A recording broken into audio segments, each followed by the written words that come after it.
Come out to our 60th anniversary extravaganza at Will Cramer Chevrolet, celebrating our community. Thank you, Granddad, and thank you to our team and customers.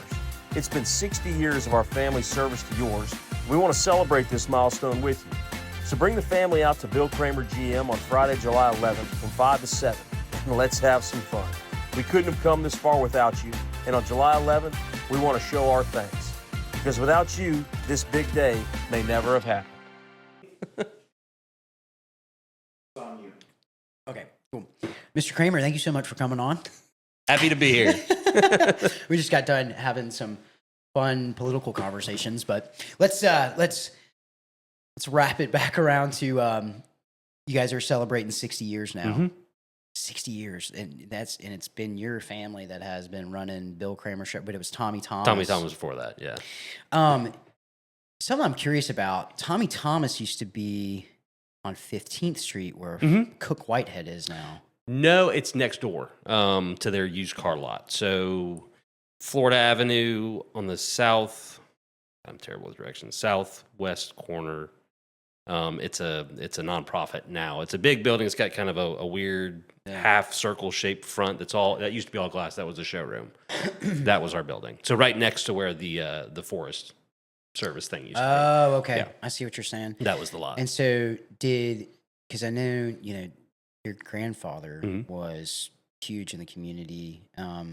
So you guys had Bill Cramer on 23rd Street built specifically for... Yeah, so Tommy was originally from New York, and he was military. He was a Marine.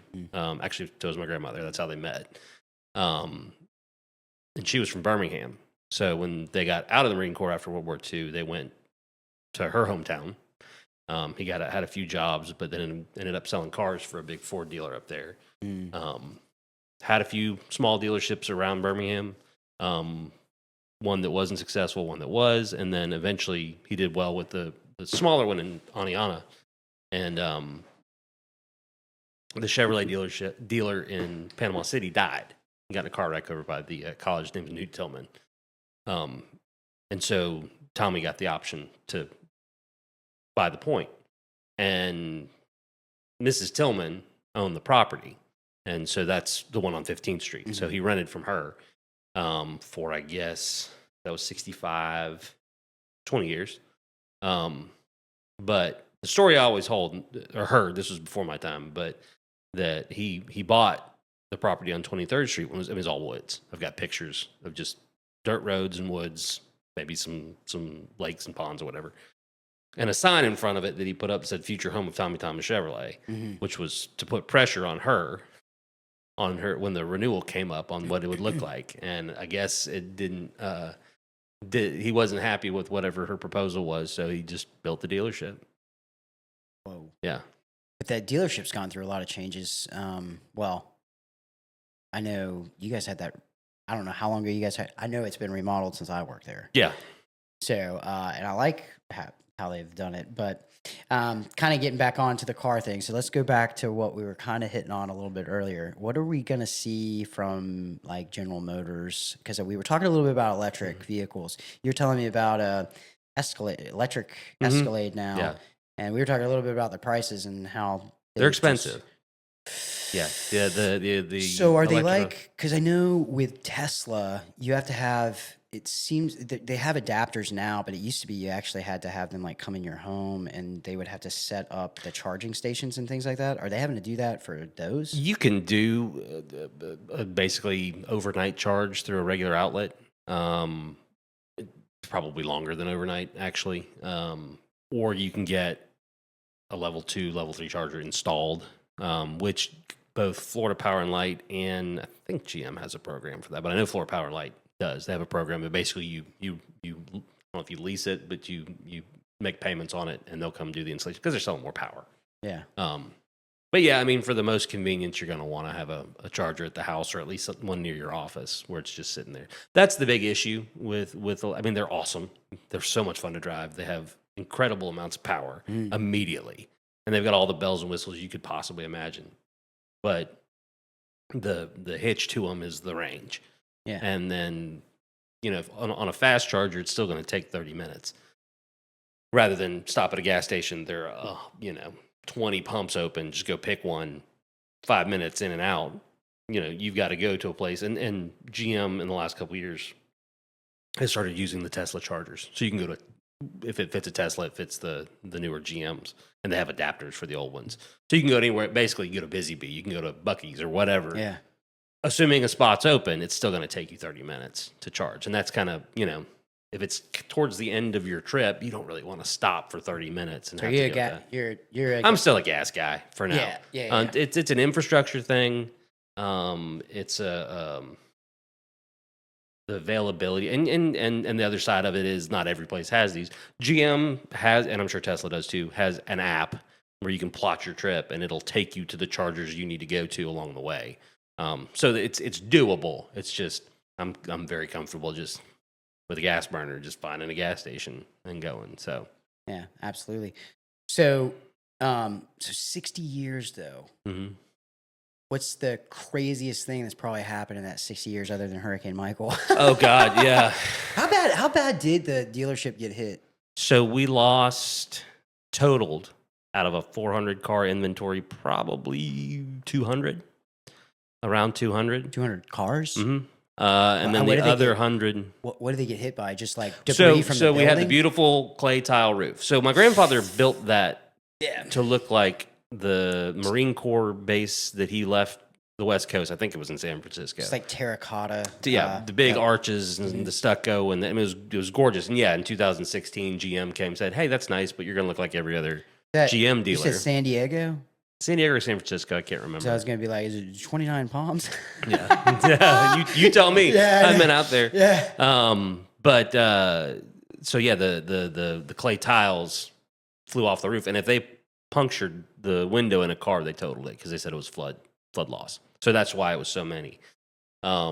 We had another 100, and pretty much everything had some sort of damage. Which we saw the same thing that we had a tornado last January that hit that one that came through. Yeah. hit the dealership. Treasure Island Marina. Yeah, it went through the dealership, and I don't think we totaled anything, but a lot of cars had a lot of damage, and I had people calling me that morning going, "When are you going to sell these cars?" Just they want to buy them just like they are. So my dad tells a story about going to, I don't think I should bring up, he went to a dealership and they had like all of these damaged trucks from Hurricane Michael. And then he was like he went up there and they were only given like $2,500 off. It depends. Or something like that. Yeah, it was depends like, on the amount of he damage. was like, what the crap? Like, dude, this thing is like jacked. Like, because he was talking Yeah. about like scratched up, like super bad. And it's like, you're only giving $2,500 off of this.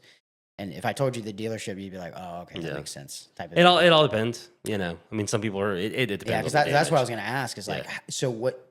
Just the deciding factor. Is there like a checklist to go through on how you're going to sell those things, or? I mean, you have to disclose all the damage, but and it's like anything else at that point. It's a negotiation. What makes sense to the people. I mean, we're not going to sell anything that's unsafe. We're not going to sell anything that's got so much damage that you shouldn't be driving it. And we're going to make sure that we've told you everything. And we'll probably give you an option to fix it if you want to. Most people don't care. Yeah. They're like, no, I'm good. Take the discount. Yeah. Well, so you're saying 200 vehicles then during Hurricane Michael Totaled. totaled? Yeah. Yeah. But really, probably so that was that was bad. But everybody, I mean, for us, truthfully, I mean, we were pretty fortunate. We still had a facility to operate out of. We have a generator. So eventually we got power back. We had OnStar on all our trucks. So I was sitting in the back of a truck on a laptop, doing the accounting side of the dealership because I had all that available. Power on the truck, Wi-Fi on the truck. Probably the weirdest thing that has ever happened, and I remember I was a kid. But my dad was at the dealership. This is after Tommy died, and his office is upstairs. And I don't know, you probably remember when it was open on both sides. Yeah. Yeah. I remember you guys used to have the tower below, Yep. and then his office was right above that. Yep. It's still there though, isn't it? No, GM in the 2016 made us saw take the the tower windows out. that- Dad's office is still there. Oh, yeah. up top. But they put that archway right in front of his windows, Okay. so I he see doesn't it. have any windows out. But he was there, and the cleaning lady who'd been with us forever, her name was Ida, sweet lady. She was there, and because Dad worked late and he just get a lot done. And he hears, and it's this guy throwing himself against the window. And he was the windows to the showroom. So Dad walks on the balcony and he opens the door up top and he yells down. He's like, "What are you doing?" And he goes, "Jesus told me that I came here to get that Corvette that's in the showroom." And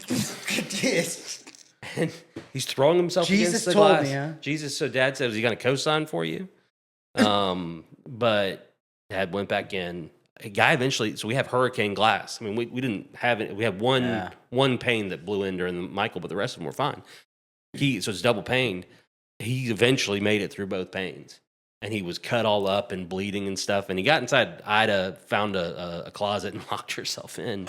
Dad locked himself in his office. And by the time the guy kind of got into the showroom, the police had shown up. Yeah. But they pepper sprayed him, and he was on something. And so yeah, I've got the article somewhere in my phone. That is crazy. Yeah. This one's going to blow your mind. New GMC Crew Cab 4-wheel drives at up to $16,250 off. And these at $45,800. So shop us online at BillCramerGM.com. 6 decades, 3 generations, 1 tradition. Well, let's talk a little bit about you, man. So you basically are the operations side of everything. I'm like the accounting. financial side of things. Yeah. Yeah. So Chris is the chief operating officer. I'm the CFO, and Dad's the CEO. Okay. And then you guys now do the marine stuff. What boats do you guys sell?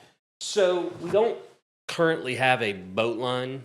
We've been through a few, and we're just trying to find the right one. But that was always kind of a bonus for us. Our focus is on service. We are a Yamaha certified dealer, so we can sell new Yamaha motors. We've got a Yamaha certified mechanic and 3 other guys that work with him. And there's so much. We've got friends who have boat dealerships and stuff, and they're so swamped with service work. There's plenty of room for more. So we had extra space on the lot.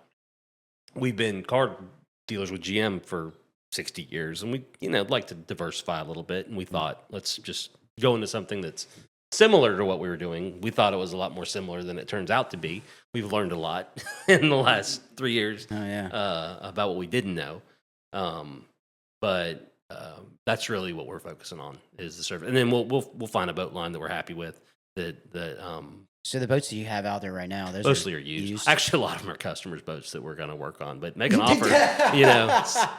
There's a price for everybody. Well, I almost thought because we bought the Suburban from you guys this month, and when we were leaving, I wanted to go up and start looking at some of those boats. I take it back. We do have all-well boats, so we did well with those. The little boats, the bigger boats, the center console. Those are aluminum fishing boats. We put little motors on. The bigger center consoles are the ones that we're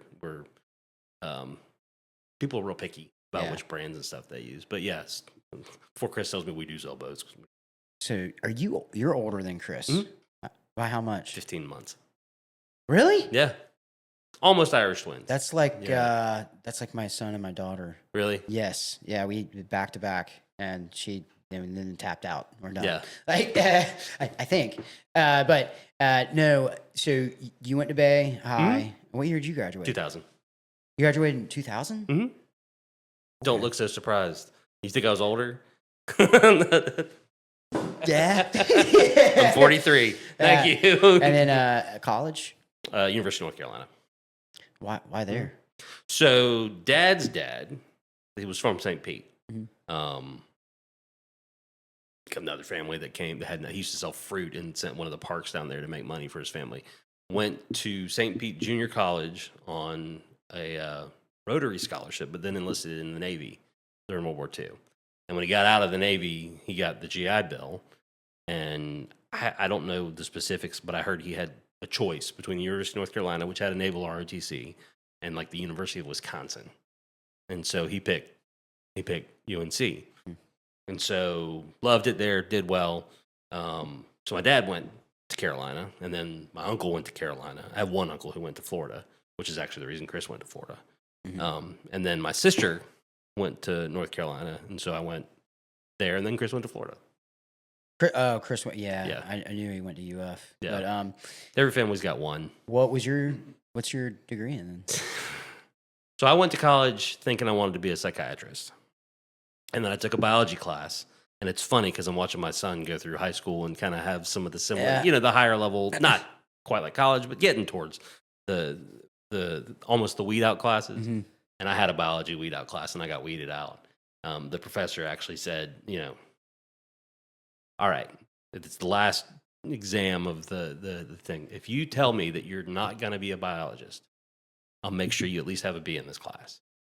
If you are going to be a biologist, then you're getting graded as hard as you possibly can on this test, and your grade stands. But basically, it's like, I don't want to screw up your GPA if this is what you want, but don't ever come back. And that was me.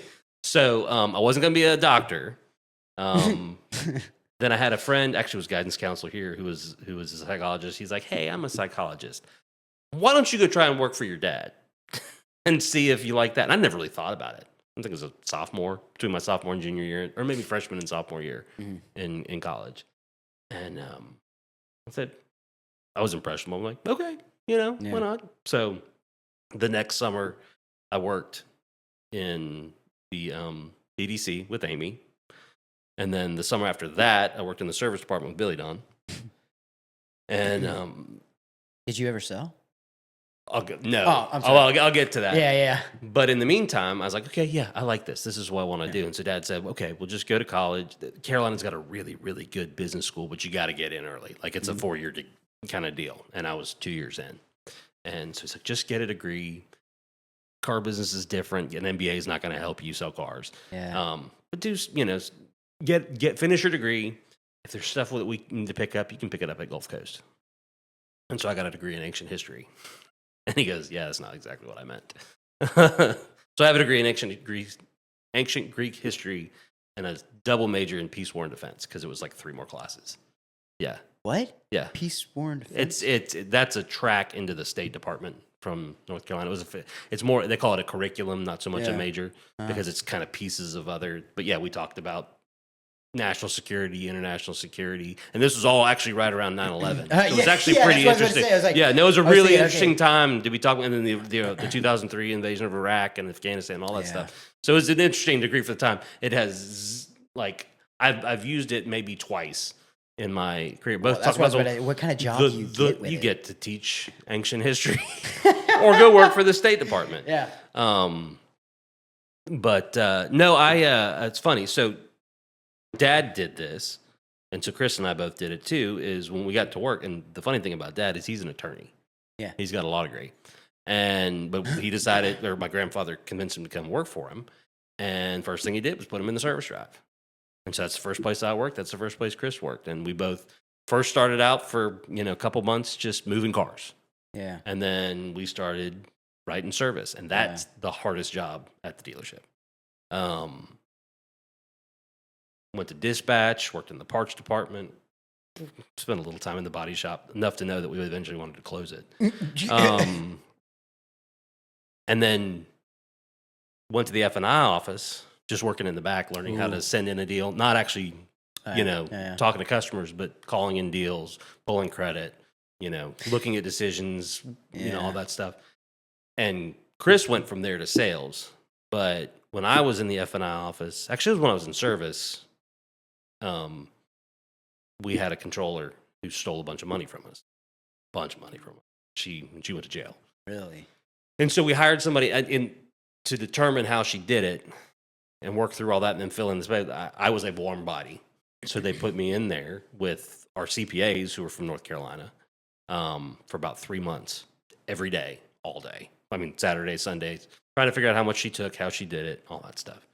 And it turns out I was actually kind of good at it, did the stuff they asked me to do. So, but then we did end up hiring somebody from Georgia, real nice lady, who her family had a dealership. They had sold it. And so she just wanted to kind of retire to the beach, took a job for a little while. Did that for a few years, decided she was ready to retire. Yeah. And when she retired, had an opening, and I got the job. So that's when I had gone to finance. So I didn't really have an opportunity to sell. And that was 2007. So was that 18 years ago? And I've been doing the same job ever since. I did actually go to Gulf Coast and get some accounting classes. Oh, really? Work with our CPAs real closely. So I mean, at least for car dealerships, I know what I'm doing. Yeah. But no, I never actually did sell cars. Well, and what's crazy is like you said, going into like the accounting thing, it's like you don't. I don't think I think this is a thing, right? Like they say, there's a percentage out there where it's like 78% of people who go to college don't even use their degree when they get out. Yeah. Yeah, so it's almost kind of like, well, what's the point? I mean, there's a lot of positives. What to college did for me is it taught me how to think and how to research and how to separate good, information from bad information, particularly with a history degree, because that's a ton of what history is about. Is you've got source material, and they've all got a bias just as much as anything today has a bias. They've all got a reason they were written, who they were written for, and why they were written, and you can apply that to everything else you do. It's like when you look at something, you can look at it a little more critically than rather than just accept it, which is really good when you have the internet. Yeah, but do you think that like when you were in college, you kind of knew you were going to end up at the dealership working? Only about halfway through. Yeah. When I did the summer thing, I was like, yeah. And more so back then than now. Having a college degree was like everybody's got to have a college degree. Yeah. I mean, one of the things that I am super, super proud of in Bay County is what Haney has done in the last decade. Because those are people who don't need college degrees. And they'll get out and they'll come work for me. They'll go work for Eastern Shipbuilding. They'll go work for some gas company working on a rig. Those people, the people who go weld on rigs, make $250,000 a year. Yes. With no college degree, no debt. You can come work for me as a mechanic, and I mean, you can get six figures, if you get to be halfway decent. And it's, again, no debt. It's something that you could take anywhere.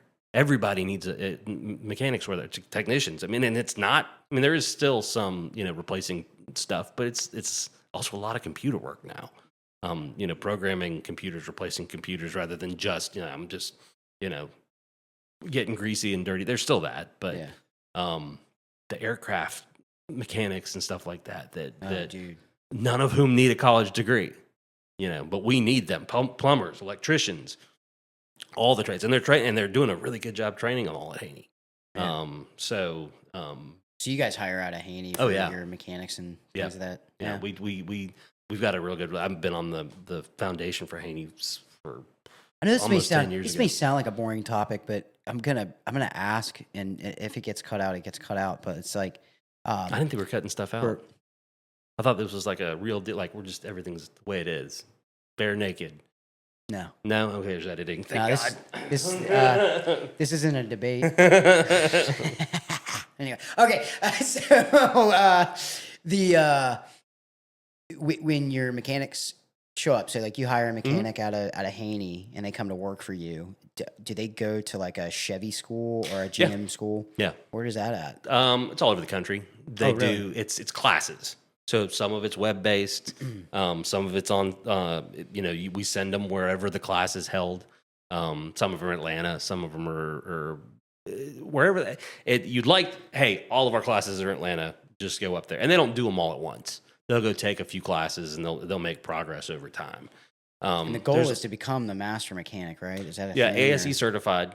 Okay. That's kind of the general. Everybody accepts ASE certification. GM does world. We actually have a guy who he started out at a trade school. I think it was Haney, because I think he's a local guy, and he just became a GM world class technician is what they call him. Yeah, and that's a pretty big deal. You've put a lot of time and effort in to get to that. So, I tell you one thing that I'll say about working at Will Cramer Chevrolet. They were the most training-based dealership that I had ever worked at. Yeah. And I sold, and that is actually the total of my sales career, because I went from cars to RVs, from RVs back to cars, from cars to funeral sales. Oh, really? Yeah, I worked for Brudnicki. Okay.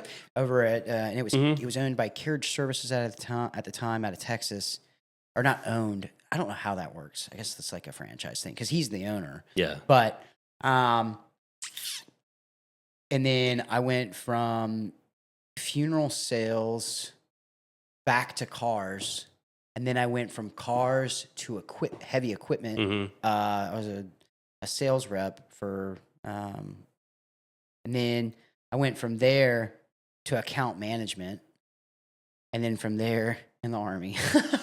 And that's really like I bought a Tacoma. It was like 2 years ago, and it was when I was living down in Tampa. The car dealership had over 140 sales personnel. Woo!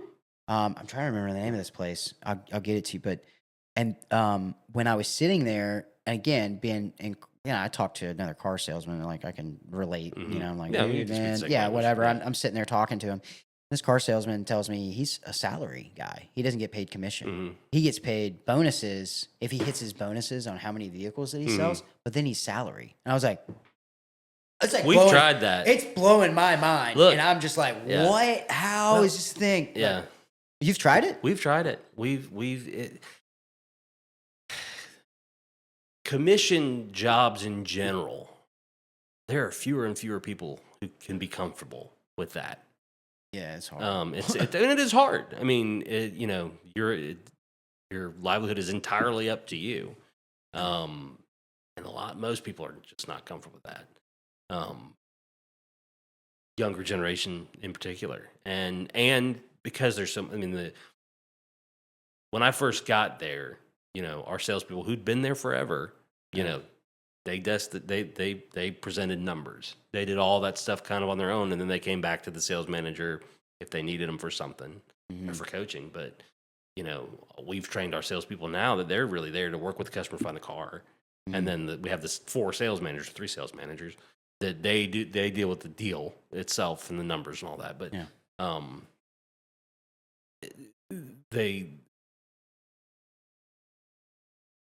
it takes, like I said, it takes a special kind of person. A lot of it it's not quite order taking. I mean, they have to work and they have to establish a relationship. And we've got a lot of really good salespeople who are really good with customers and establishing those relationships. And my grandfather had a saying that you could shear a sheep every year, you can kill them once.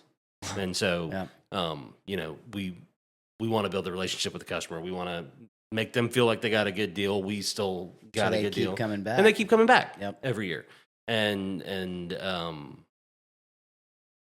so that's not every dealership's like that. I mean, you've worked at dealerships that are not like that. They're high pressure.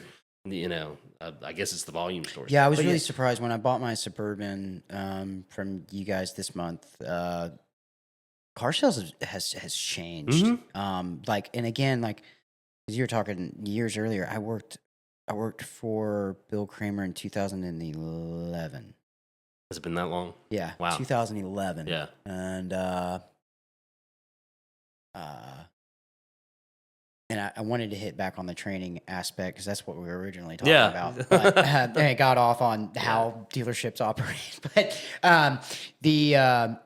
But what I was going to say is nowadays it's very much so like I felt like everything's presented out there and there's no buying cars or anything or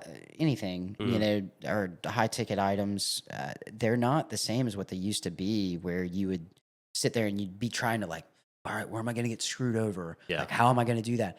Like the process has changed, I feel, over the years to where there's so much information out there and dude, you can find out what a car's on your phone. worth. You can find out what we paid for a new vehicle. You can find out all that stuff. It's all, so I mean, it being transparent is the way to do it. Like you were talking about, and we did it. I mean, we did the same thing.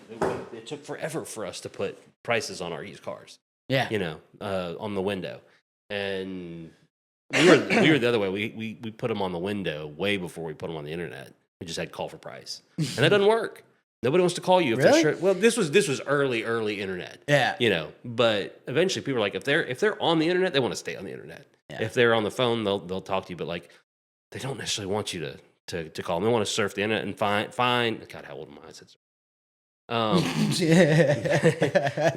They want to do their shopping that way, and then they'll go. What used to be, you'd go to maybe here and then Tallahassee, and then look at the same vehicle and see where you get the best deal. Now they'll find the best Chevrolet that they want, and they'll go work with that dealer, or they'll find the best Toyota. So they're shopping you against other brands. Yeah. They've already shopped you against the other car lots if they come see you, but.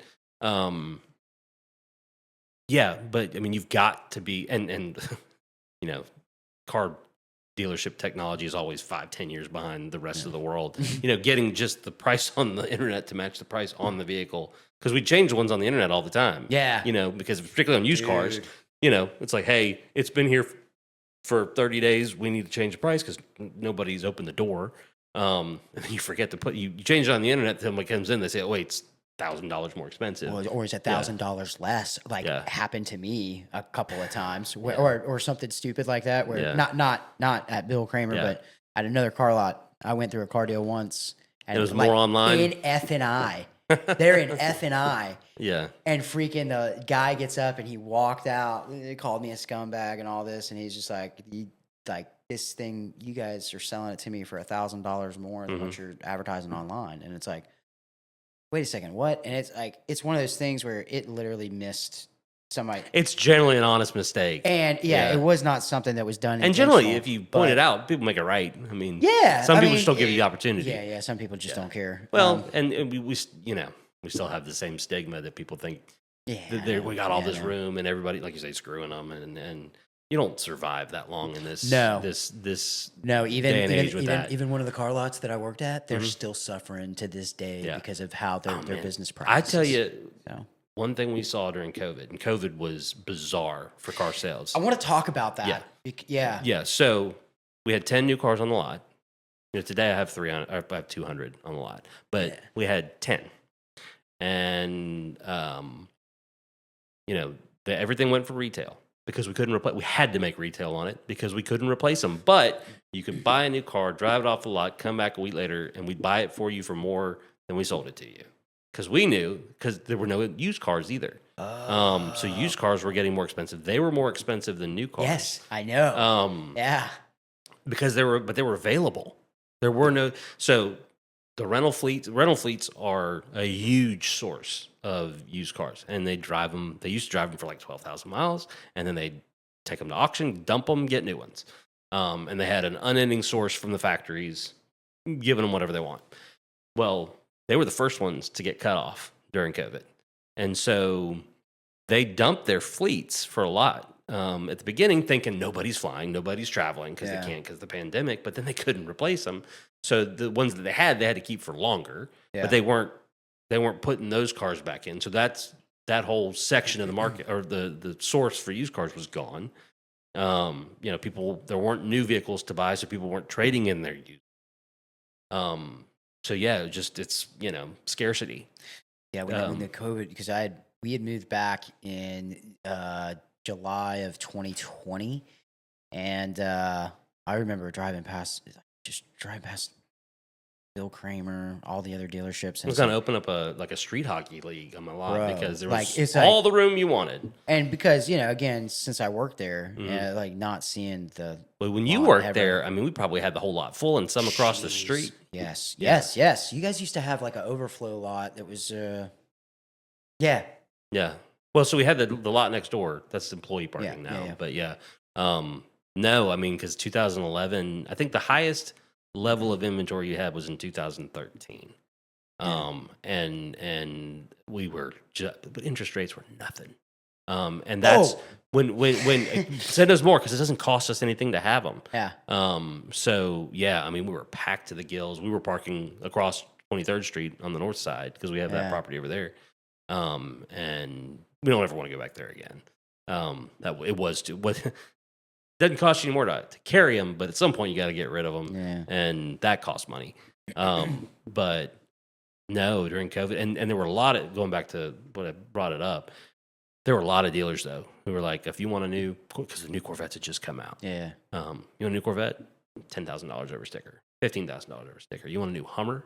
Because the Hummers came out in the middle of COVID, and I think the first year we had a waiting list because GM went, and they did a thing. I think it was during the Super Bowl. Where like sign up for $100 and you get the right to order a Hummer. And we got like 140 of these things, 140 pre-orders, $100 pre-orders. That when the $120,000 truck actually shows up, everybody's like, "Hey, can I just have my $100 back?" We're still giving those back. But no, the first Hummers that came out right in the middle of COVID were 100% markup. The $120,000 truck that would get sold for $240,000. Wait, what? Mm-hmm. You We didn't do it. Oh, Yeah, okay. But there were plenty of dealers who did it and got it, and then those people would take Lamborghini it. prices. Yeah, right and there, those dude. people would take it to an auction or something like that, and they'd make money on it. Yeah.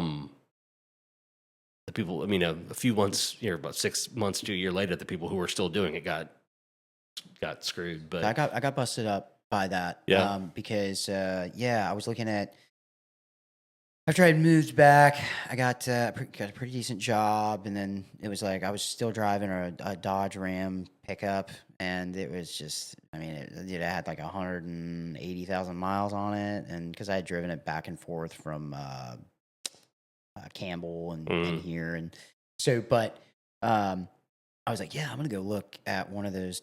It was a new truck, it's a specific brand, and I was like, yeah, I really want one of these so bad. And I went to the dealership, and they had marked it up over sticker by like something stupid, like $5-6 grand, and I was like, dude, and they're like, you don't understand, this is a really good deal, and I'm like, they got 3 of them that were on the lot, lined up right next to each other. Just, again, inventory was super low. And I was like, no, dude, I would never pay over sticker for a new vehicle, ever. And they were like, then you're not buying a new this vehicle. truck. Yeah, it's so, I mean, that's the thing. and- It was like you named a price, and like I said, we stuck to MSRP because people still remember today. They still remember the way they were treated, and they should. Yeah. Back then, that okay, you charged me $7,500 over for a pickup truck. Yeah. But where I learned was I said, and you have heard this a million times. I know you have. Go to Central Florida. Everybody says, go to Central Florida, go to South Florida. That's where you want to go buy cars because get all the lower prices. What people have always said to me. And so I was like, I'm gonna call down. So I called huge dealership down in Miami, and they had the truck that I wanted, and it was exactly like the one I was looking at. And so I said, hey, I'm interested in this truck. I live in Panama City, so, I'm like a 12-hour drive, but I'm planning on coming down tomorrow to purchase this vehicle. Let's go ahead and get the paperwork rolling. And they were, all right, cool. We'll send you the numbers over by email, whatever. So they sent it over to me. I was looking at it. I was like, that's $12,000 over what the sticker is. That's $12,000. So I called him back, and I was like, yo, dude, what the heck? This thing's $12,000 over sticker. The one that I'm looking at here in Panama City, Florida, it's like they're trying to charge me $7,000 over sticker. I think they're crazy. And he goes, he's like, you you should buy that right now, and and it's probably gone. Yeah, and actually, it was. No, that's the thing. We could actually, you could literally say, if you don't buy this car today, it won't be here tomorrow. And it's not you're like, yeah, you say that to everybody. I used to say that all the time. But it was true. Hey, somebody comes in. But you could actually point to the person, because they're waiting right there. Because they've been waiting on this car to come in, just like they just were waiting a little longer. If you don't buy it, they're going to do the paperwork next. So what was the reasoning for, a detailed reasoning on why we saw such slim inventory on car lots? Was it just factory workers? the factories freaked out. The supply chain was gone. That was probably the bigger issue, is just supplies everywhere. You could buy toilet paper. Yeah. Nobody was prepared for that. So yeah, the factories weren't producing at the same, because you've got a bunch of people in a factory all close together. I don't remember what they did as far as COVID protocols and stuff like that, but I think they shut down some of the factories for a while. Yeah. But so there's just no supply. We got to the point, though, in particular, that the chips coming from Asia were just not coming.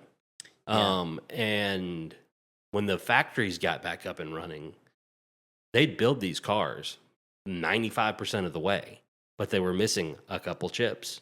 So they'd take them to a football stadium, park them in the parking lot, and wait for more. And they get a supply of chips. They go, they put them in a few cars. Those cars would leave, and they just wait for more chips. So, I mean, a lot of times, like, but that should be scary a little bit. That our supply chain. oh yeah, we're that dependent. We're That's totally that dependent on. And that goes to the comment I made before we got rolling. Is when they say well, that's what credits for American cars. I was about to bring what's that an up, American? yeah. Like what? How much of the car has to be American before you consider it American? Because they're built, the pieces and parts all come from everywhere. A lot of the stuff that GM produces are produced in Mexico or produced in Canada, and shipped in, or even some from Asia that are. Kendall, can you look up which car brands are 100% American made? You're not gonna find it. I don't think there is. But I don't But think then you've got find Toyota plants and Kia plants in the United States. Oh, they got one up. So my Kia's wife, in Georgia. Yeah. so I was thinking but we've got all these. I was gonna say Suzuki, but they've got all these. Actually, it was quite interesting. Like going through Tennessee, because there's a lot of car plants there in Tennessee. But anyway, no, everything. Something else you hit on earlier was the interest rate. Mm-hmm. Brother, this stuff. I remember customers buying used vehicles at 4 to 6% and that was a good interest rate for a used vehicle. And then of course you 0% APR for 60, 72 months or whatever.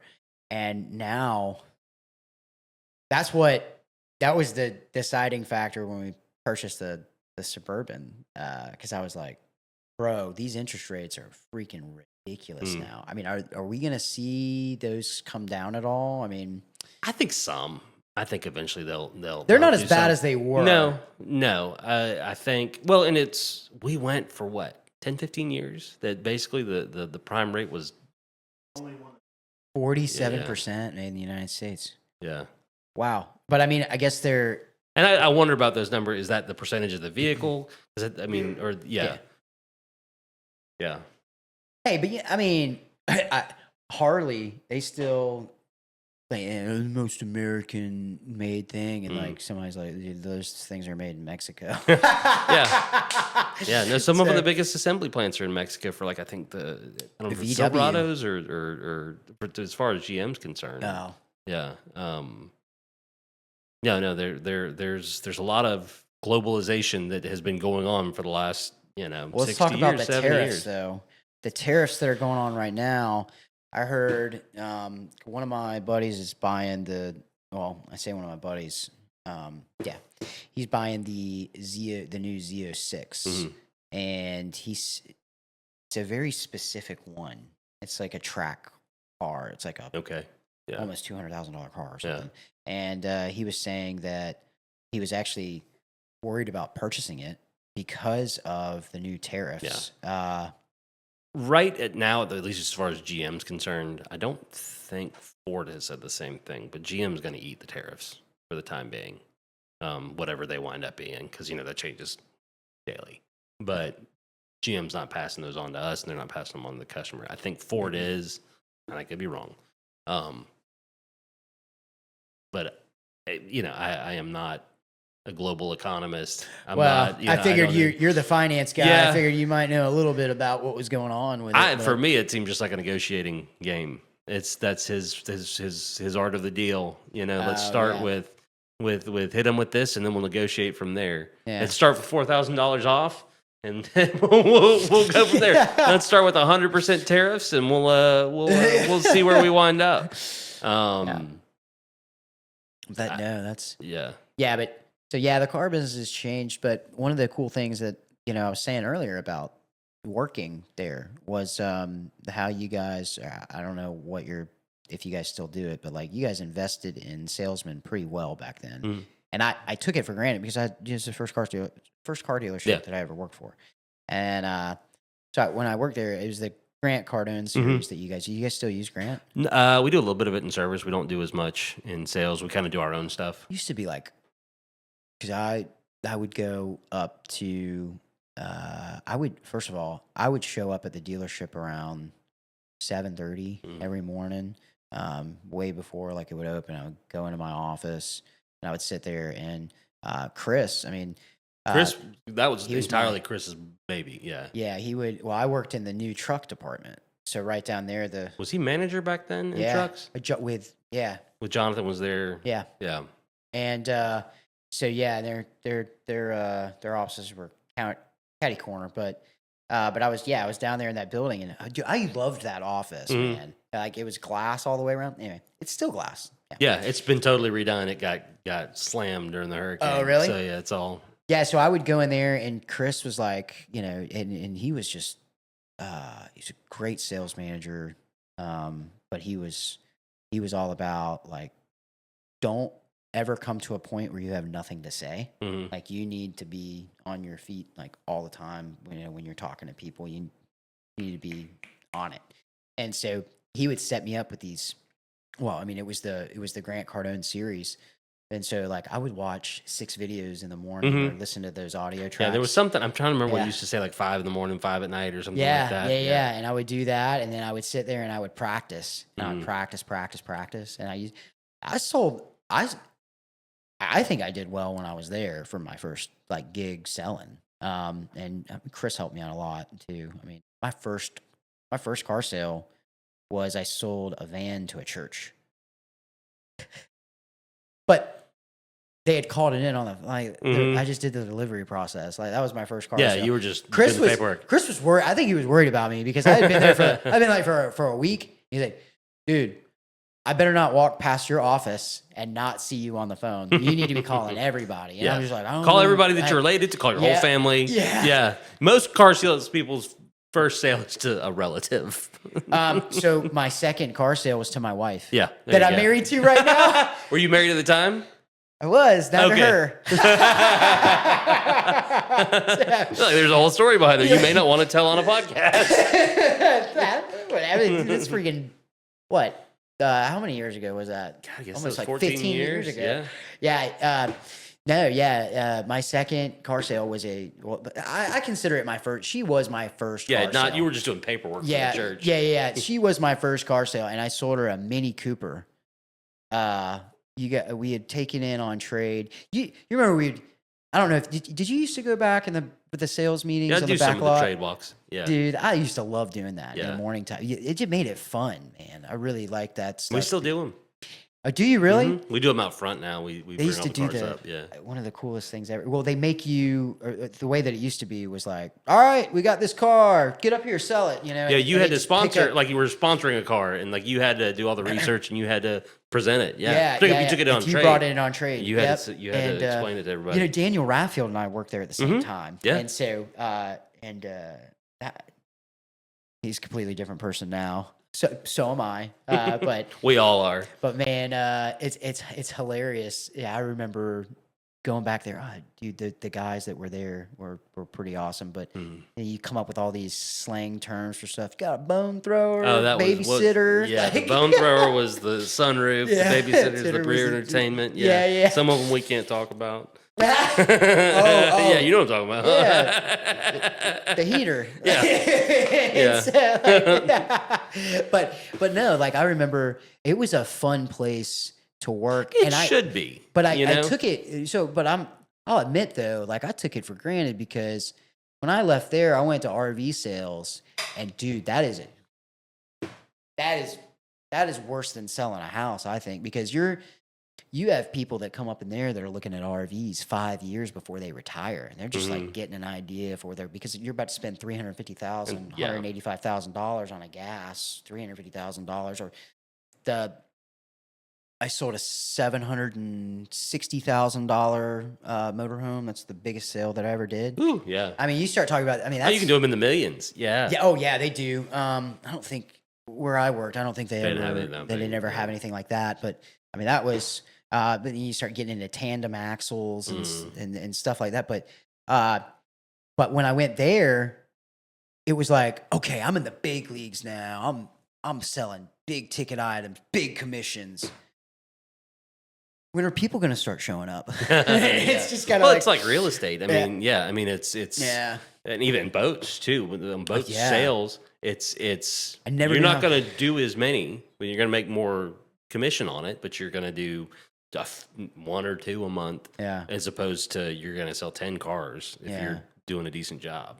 Yeah, but it was an interesting switch of pace because you go Yeah. from going, no, oh, come over here, this vehicle comes with a 5-year, 100,000 mile warranty on powertrain, Mhm. motor sensors, like, and you're fast talking about Mhm. cars, and then you got somebody that's, and actually it was Jack Stewart. Mm-hmm. I worked for him over at RV Connections. I left Bill Cramer to go there.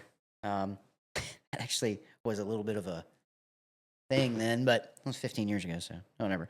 But Jack had brought me on, and he was like, dude, you have got to slow it down. Yeah. You're too fast paced. People that are coming here, they're retired and they're getting ready to go. Well, camping. and that's more of a process. Like buying a house. A house is gonna. If you buy a house in 30 days, you've done it quickly. Yeah. If you buy truthfully, you buy a boat or an RV, probably in the same. If it's a couple weeks, Yeah. like that's a pretty quick deal. Yeah, it's normally But months, it's yeah. for cars, like you're gonna sell them same day. You better sell Yep. them same day because somebody else Same will. if you hour. don't. Yeah, before they leave the lot. Don't let them leave. Yeah, throw their keys on the roof. Whatever. Dude, that was one thing. But getting back to the training aspect, I was used to working at Chevrolet, where I'd come in, I'd do that training in the morning. You had that camaraderie with all the salespeople. Yeah, you're all together. Yeah, you're all together, and then really, to be honest with you, now I was pretty competitive back then when I first got started because it was 100%, commission based job, and obviously I don't want to split deals with anybody and stuff like that. But that time in the morning where you get to know who you work with, that really brings it together, and it was really great. But then I went to. There's no training anymore. Really? Oh, there's no training there. And then all of the guys that worked there, they had been there for forever, and they were retired age guys. And so it was just kind of like, and I'm 22, 21. Oh, no. I was 17. So 17 and 09 was that in 11. Whatever. I'm like 20 years old when I worked there. And I go into like this retiree like environment, and it was not right for me. It was freaking horrible. And then I tried to go back to Bill Cramer.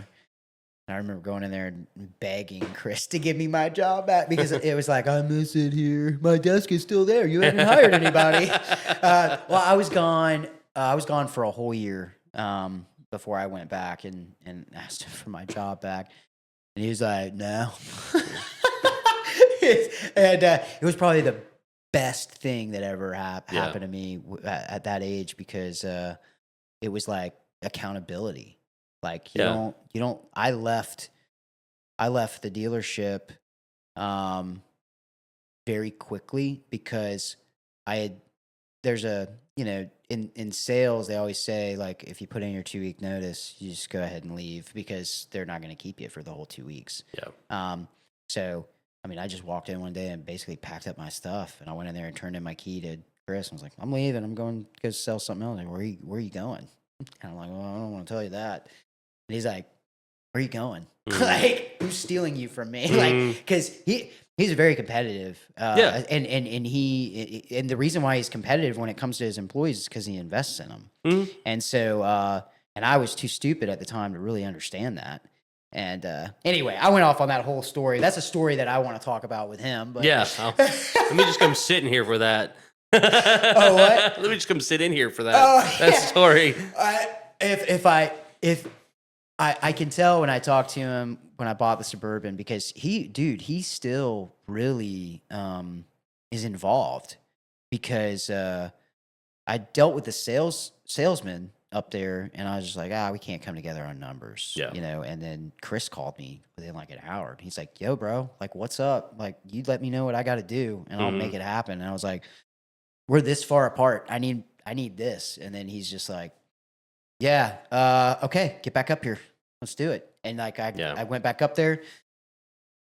and we made it happen. I mean, it was a process, but I mean, it was great. But I don't think, and I mean this when I say this, like, I'm not planning on buying another family vehicle anywhere else. But I appreciate that. Because Yeah. I have purchased from other dealerships Yeah.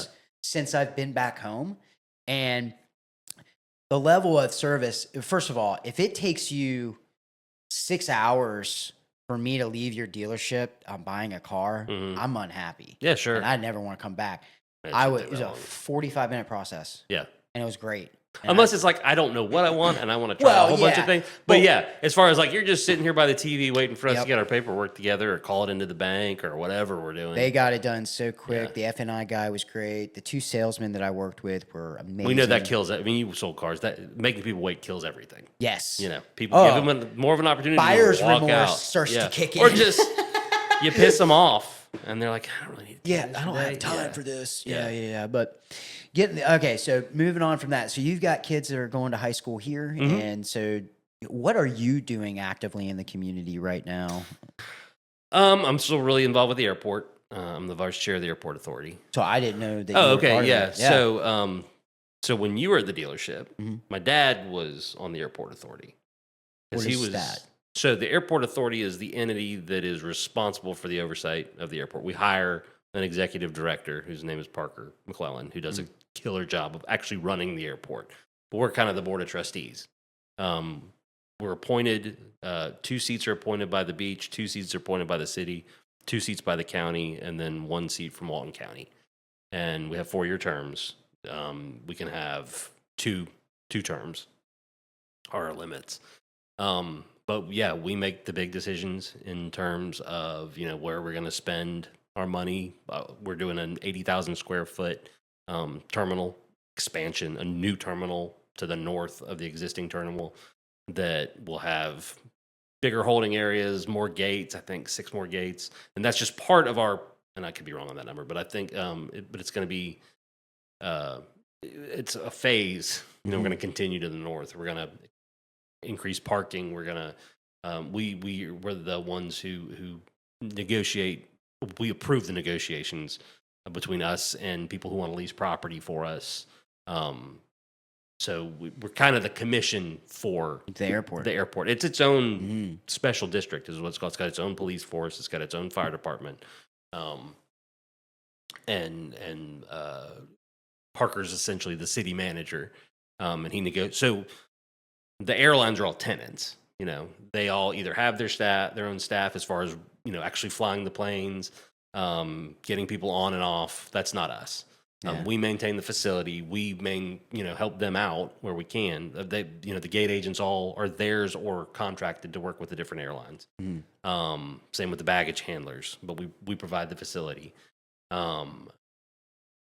We clean the place. We lease out to the restaurants and the stores and stuff like that. We own the police force. We own the fire department. That's interesting. Yeah, I didn't know. I didn't know any of So, and it's not like that all the time. Yeah. That's our situation. Sometimes, if it's like, it could be to this. A city council is also in charge of their airport if it's within their city. The port of Panama City has a similar situation, but because it's entirely in Panama City, the city commission appoints all of the port authority. And they're killing it out there. So I'm in my second 4-year. I'm an appointee of the county. Okay. I'm in my 5th year, so my second 4-year term. I'm currently the vice chair. We do 2-year leadership roles. So I'll say I'm in my first year as vice chair. I'll be vice chair again next year, starting in September or October, and then be chairman. So when you the say 2 you're years after that. appointed by the county, Mhm. so okay, you're appointed. So do you apply for this? Mhm. Oh, okay. Yeah, I mean, it's all in the sunshine. Yeah. We operate in the sunshine just like the because we are appointed by electeds. But no, I mean, somebody suggested that I might be a good candidate, and So I filled out, I just turned in an application, said these are the reasons I'd like to be. I called all the commissioners and talked to them about it individually. You can't talk to them more than one at a time. And they appointed me, and then I did the same thing 4 years later to get reappointed. I don't think I had any competition the second time. There was another guy who was interested. Yeah. And, it's not paid. It's something. We get a parking spot. We get to swipe in and park close to the terminal when we go to board meetings. But yeah, the airport. So there's a lot coming to it then. Oh, it's huge. So when we left Panama City, PFN, which is Sweet Bay, it was between 300,000 and 400,000 passengers a year. We were right at 1.9 million as of last year, and we are busting at the seams. Yeah. And we there's a lot of ways you can measure, how economic your airport is, but kind of the one it all boils down to is cost per plane passenger, and we have like the lowest in the country almost. Of what it costs the airlines, which makes it more attractive. That's why they're adding flights. That's why they want to keep flying in and out of here. Mm-hmm. That's why they're adding flights to New York City. Reasons for that. So, COVID was actually really good for us. For the airport? Mm-hmm. Really? Yeah, because we had a dip for a little bit, but we're a destination where you could come and go to the beach. And, or you could fly in and you could work from the beach because everybody was working from home, and you didn't have to work from your apartment in New York City. You come down here. So are we still a layover at all for anyone? They tried it for a little while, didn't they? Yeah, no, we're an endpoint destination. We don't really connect to any. I mean, most people, you're going to connect out of one of the bigger hubs. Yeah, because I thought I had heard that if you flew out of something, they were trying to get it done or something like that, where it would become a layover. Not since I've been on the authority, but yeah. Do you handle the business aspects side of it, like bringing on new airlines, or we approve that? That's really, the staff does all the legwork, and generally the chairman will be involved in again, two of us can't be in the same meeting because of the sunshine. Yeah. So the chairman generally is in those meetings to talk to that, but really all the heavy lifting is Parker and his staff, and they do. Like I said, he runs a hell of an airport. Yeah. I wonder if he would be willing to come on and talk. Yeah, I bet he would. Yeah. Tell you what's going on. Every chance he gets to talk about all the good things that are going on. I want to hear about it because, I don't know if we're not ruining business for the airport by saying this, but Kendall, he just had a death in his family in Ohio, and he flew out. Sorry about that. Yeah, you flew out on. Yeah. Yeah, but he had to take him to Fort Walton because they were. Why is the price difference is still kind of like a thing? And I'll probably cut this out, but I'm just that goes back to their costs to fly in and out of here. It also goes back to demand. Yeah. It's economics for them. How expensive is it for them to fly in and out, and how much money do they think they can make? If they're filling up flights, they're going to charge more. Yeah. Allegiant's a low cost carrier, and we don't really have one of those here. Yeah. There are pluses and minuses to having one. Everybody's perception, though, and I don't know, but I believe it's probably the case that when you bring in a low price carrier, the traditional carriers, their prices tend to go down. Yeah, because then they have a little bit. When we got the four big ones, United, Southwest, American, and Delta, and depending on where you're going and how you're doing it, they're all going to be fairly the same. Yeah. But Southwest obviously being a little probably the cheapest of them, but. When you bring in a real low cost carrier, then the idea would be that everybody else is going to have to adjust down to some. But so I get the airport thing. Any the other things that you're you got your hand in? I know you've got your hand in a lot. I have in the past. Yeah. I was real heavily involved in the Chamber of Commerce. Loved every minute of that. Still kind of hanging around here and there. Yeah, podcast join the chamber. Yeah. We have an LLC. The LLC absolutely can. Really? Yeah, it's probably pretty cheap too. Wow. So any business can join the Chamber of Commerce, but I did the whole leadership track through that. I think as a business, it's a good place to be. You meet a lot of people. I mean, that's how I met a ton of people through the chamber.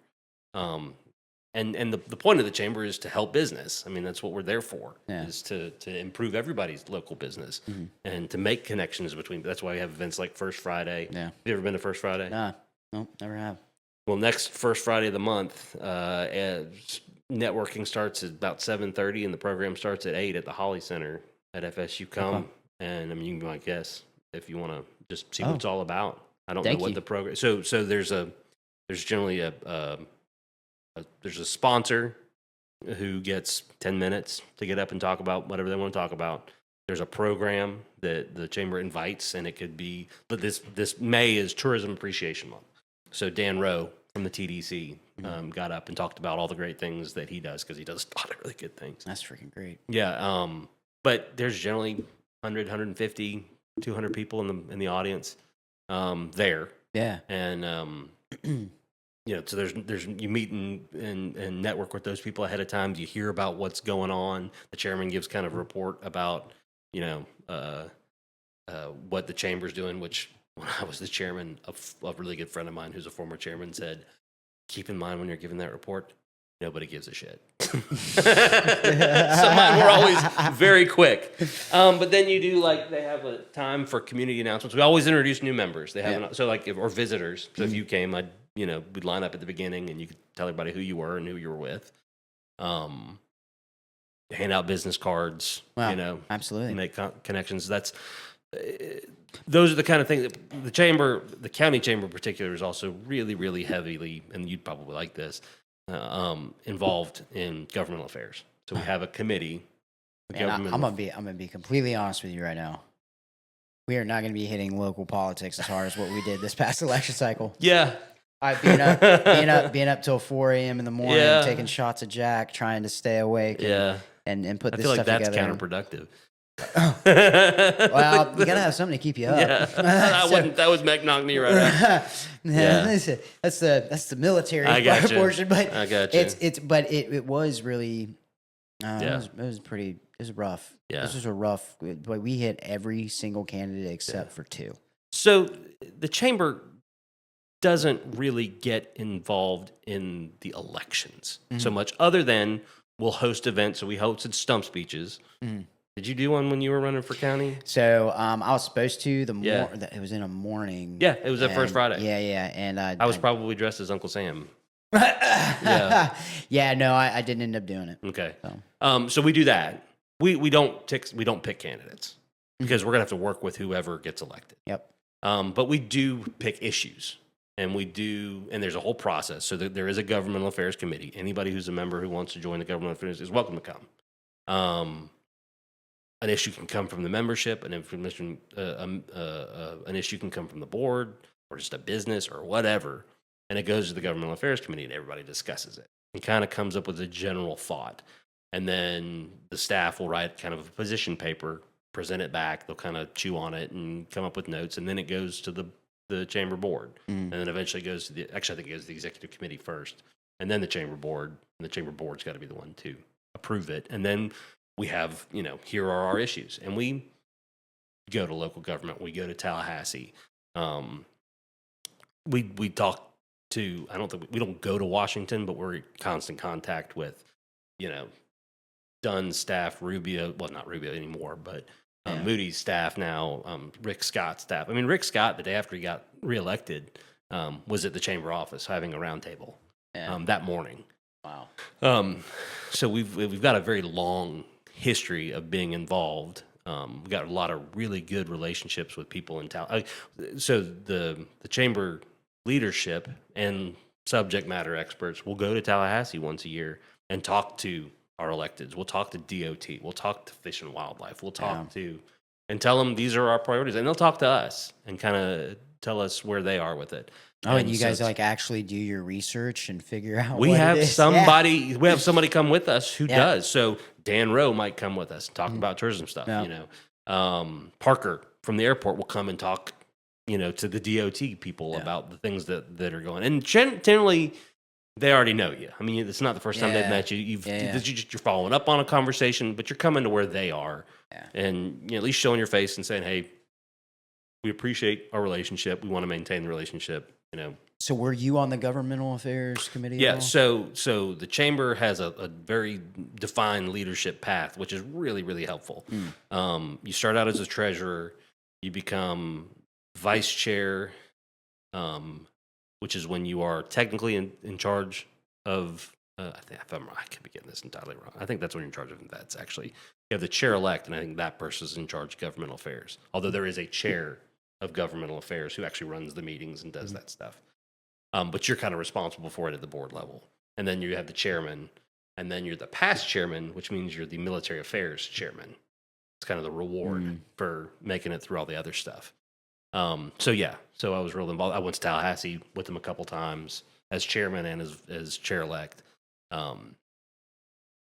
There also is it's not something they talk a lot about because they don't want a crowd. It's a very private meeting, but they have a city county managers meeting once a month where they invite all the staff, the heads of the staff, none of the electeds are invited, from everybody to come and just sit around the table and talk to each other.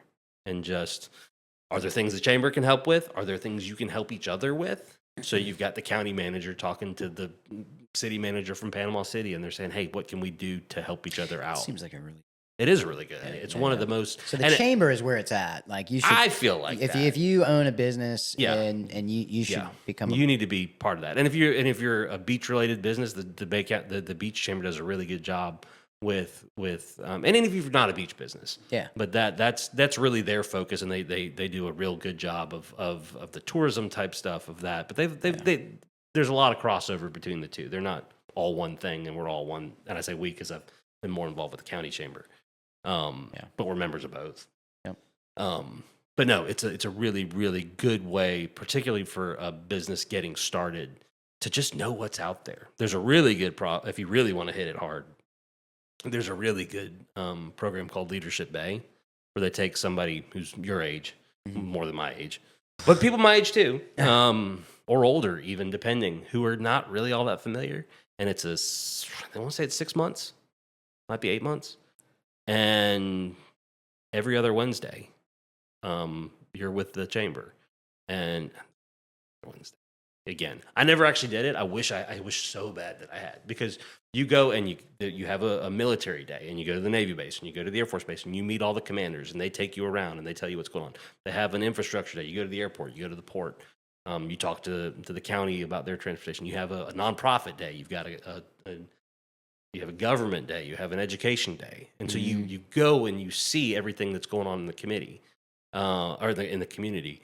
You meet the people. You have a big class project that you do, and it's got to be something that helps the community, whether it's they've actually, there's a junior leadership bay, which is for high school kids. It's a similar kind of program that came out. It was a leadership bay project.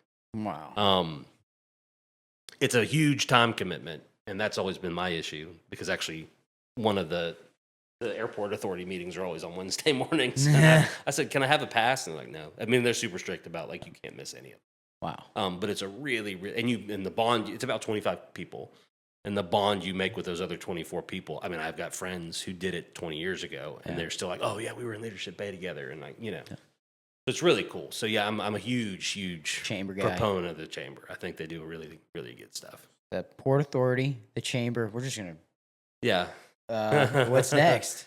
I've been very involved in my kids' school, which is where I went to school at Holy Nativity. Okay.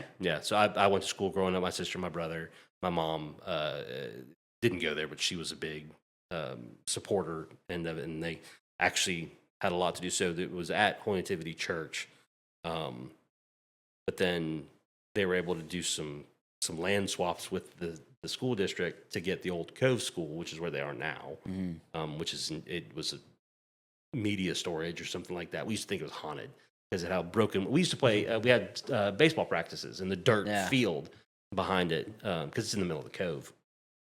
And so they were swapped it and it redid it, and it's just it's a sweet little school.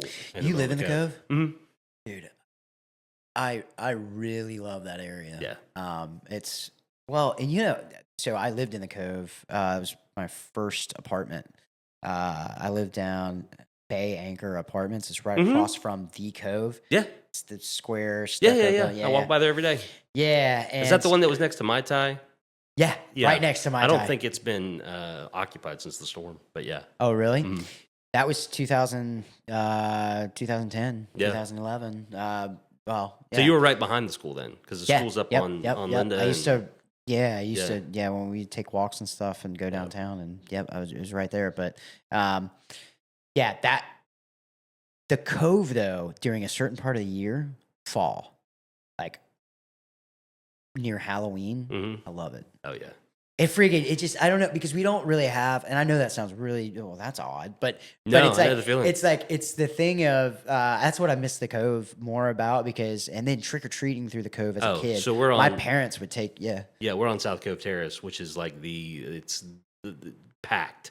Yeah. Every Halloween, all Halloween. Just you can't drive a car down it. There's so many people, and everybody sets up in their front yards and But you grew up in the Cove too, though, Yeah. right? Yeah. So I lived. Other than college, I spent 4 years in Lynn Haven, and I might as well lived in North Carolina as far as the rest of my family was concerned because they're all in the Cove. yeah, So yeah, no, I love the Cove. It's it's hard seeing it the way it is now because of just no trees. It's a lot better than it used to Yeah. because Michael took out most of the big oak trees. Yeah.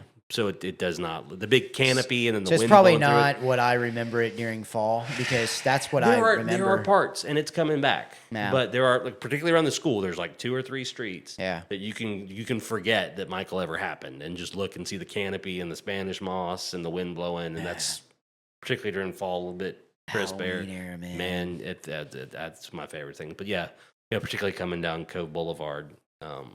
Is the because dude, I haven't been over in the Cove and actually last time I was over in the Cove was last year and we were looking at putting our daughter at Holy Nativity. Okay. So and we were also thinking about visiting the church too, but I don't think we never did. But anyway, is the laundromat still down there? No. Across it was like a Dollar General that was there. So Dollar General is still there. Okay. The rest of that shopping center got destroyed during the hurricane. Yeah. So it's all torn down. The laundromat is belongs to A1 Superior Air Conditioning. Now they own it. We actually own Chris and I bought the property on the corner that used to be the gas station, the FINA. Yeah. And cleaned all that up. We have plans for a market there. They're kind of on hold right now because we opened the marine store. They were doing the Cherry Street project, and we're like, we're not gonna try and build and open a new business in the middle of them redoing the street that goes to that business. I spent so much time in that laundromat. Did you really? Yeah, because in my apartment right down there at the Anchor, they didn't have they didn't have that kind of stuff. There was a coffee shop in there at one point in time, so it's probably. I mean, the people who own the air conditioning also had the coffee shop, and so it's been redone since you were in there. Yeah. July 11th is our 60th anniversary celebration at the dealership. We're gonna have big cookout. We bought a big grill to do hamburgers and hot dogs for whoever comes by. I think we're gonna do ice cream. We're gonna have a color guard there. I think from Mosley because I think that's the July 11th. Mm-hmm. Yeah, just car show. We're gonna invite people to bring their cars out and just wander around and help celebrate with us. You have a car. I have a car now to actually take to a car show. Do you really? I never have had one. Yeah. Well, I had a '68 Mustang. You can't bring that. Last year. Yeah. Yeah. Oh, you. We're saying GMs only. Oh. It's a Chevrolet. So my Porsche isn't gonna fit in. No, we're restricting it pretty much to GM products. You know, I fell in love with Porsche when I worked at Bill Yeah. Cramer. There was a used one that we brought in on trade, and Chris used to let me drive anything I wanted to. Mhm. He wanted me Product to. knowledge, man. He You got to know wanted what me you're to get selling if into it's a it. used car. And I don't think he wanted me to do what I normally did Mhm. because Frankfurt Avenue, right there, Heading north. down past the airport, that's Do my what you want. jam. I still jump on that thing. But well, I appreciate you coming on. Yeah, and, man. man, dude, 60 years to say that your family has owned a company that has gone through a lot, and I mean, devastation of like a housing crisis, and then the stock market, multiple everything like recessions. that. Yeah, exactly. And you guys are still kicking, and that is just it's badass. Yeah, And there's we not a lot appreciate of it. people that can say that. We're very proud of it. I mean, we kind of wear it on our sleeve that we're family owned and local, but it is who we are, and it is, one of the things that and it's funny, you having worked there, you obviously but there are a lot of people who don't realize that Tommy Thomas Chevrolet and Bill Cramer is the same family, the same people, and it wasn't necessarily a popular decision for a lot of people because Tommy, my grandfather was larger than life. He was the head of the Republican Party. He was really good friends with Ronald Reagan. He was a personality. He was so generous, and he helped so many people, both in like donating property and money to the Salvation Army or to anybody else, to just buying people groceries, to helping with the car payment, whatever. So then when we changed the name, they're like, well, why the hell would you do that? But for us, it was GM was going bankrupt. We picked up Buick, Cadillac, Pontiac, and GMC from Lloyd, which was just a publicly owned company at the time. Rayford had already sold it 10 years before. But a few things. First of all, Dad was like, we need to make sure everybody knows that we believe in it enough to put our name on it. That, they're going. We feel that they're going to survive. And we feel so bad that it's not going to be Tommy Thomas went away. Well, who's that? Your Cramers. But also being local, that you see the sign, you go, Bill Cramer, I want to talk to Bill Cramer. Well, you can talk to Bill Cramer. If it was Tommy, well, you can't. I'm sorry, which is funny, though, because when I worked in service and it was still Tommy Thomas, I'd have people come in and say, well, I was talking to Mr. Thomas last night. And he said, just bring my car in and get it fixed. And I wouldn't say anything. I'd be okay. But I want to be like, he's been dead for 10 years, right? Well, what's even funnier is like, it's my Also, it's my grandfather. Yeah. I never once said it. I so badly wanted to. If I could go back and do it again, I totally would have. Dude, the name dropping is a thing. And Yeah. Everybody knows that. But lots of places that I have worked at, especially in any type of sales, and people like to throw around names. And I'm like, and at least half the time they're just making it up. Yeah. Actually, one of my favorites was very similar. When Billy was still our service manager, and I was on the drive, and this guy pulled up. We closed at 5, or the shop closed at 5. We were open to check people out after that. This was 4:30. This guy pulls up, no appointment, with this legal pad full of stuff wrong with his vehicle that he had written out. And he pulls up, and he gets out, and he gets in front of me. He goes, I got this truck I bought from y'all 5 years ago, 10 years ago, whatever. I got all these problems. Y'all gonna fix it right now. I said, well, sir, it's 4:30. I'm happy to take the vehicle. We're happy to start working on it in the morning, but we're not gonna be able to get it all done tonight. The hell you mean? I'm like, well, sir, there's not time. He's like, listen, I know the people who own this place real damn well. And I'm gonna whip your ass if you don't get this done. That's awesome. And so Billy, I just said, well, sir, I don't know what to tell you. And Billy is just dying behind me. And he said, come with me. And so he takes him in his office and calms him down because Billy could just do that. Yeah. But no, I remember the guy came to pick part of his problem was a CD problem or a radio problem. So they send the radio off, and then eventually, if you're lucky, they send you your CD back. You know what a CD is, right? Yeah, I get CD. Yeah. He came and pulled up one day to pick it up, and we had bought these new advisor podiums, and they were really nice and big, and guy pulls up and goes, damn, who the hell paid for all those? And Billy looks at him and goes, well, he did. He goes, well, who's he? He said, he owns the place. He just kind of looks over. Yeah. Yeah, I've been doing the politic thing. Name dropping has been It's huge. Yeah. Well, and it's funny because people will say things and say, actually, just on election day, or this runoff that just happened. It was in the morning, and I went to go have coffee with a group of people, and we were just chit chatting, and they started talking about one of the candidates and who had endorsed him, and I went, no. That person did not endorse that person. And they were just kind of like, Oh, well, yeah, no, it is. And I don't know this group very well, and they didn't know that I have a podcast. They don't know that I interview people. I'm still coming up. I mean, dude, people that are hitting me hard right now, being like, "You don't even have any views." They're right. Like I am a nobody. True that, You're on point right there. But what's funny about it is so like this group doesn't really know who I am, and so and I was like, no, they didn't endorse them. They're just kind of like, you seem to know a lot about politics. I'm like, yeah, I know a little bit about what's going on right now. And so, and then they were just kind of like, they're like, oh, well, why would you say that? And I was like, I'll call him right now. And they were just like, who? I was like, you're making that up. I called up the commissioner that this person was saying had endorsed them. And I put it on speakerphone, and he answered. He answered when he answered, hey, Ron, what's up? And I went, hey, were you endorsed by so-and-so? And he goes, absolutely not. Or did you endorse so-and-so? He says, absolutely not. And I was like, okay, cool. That's all I wanted to know. He's like, who's saying that I did? And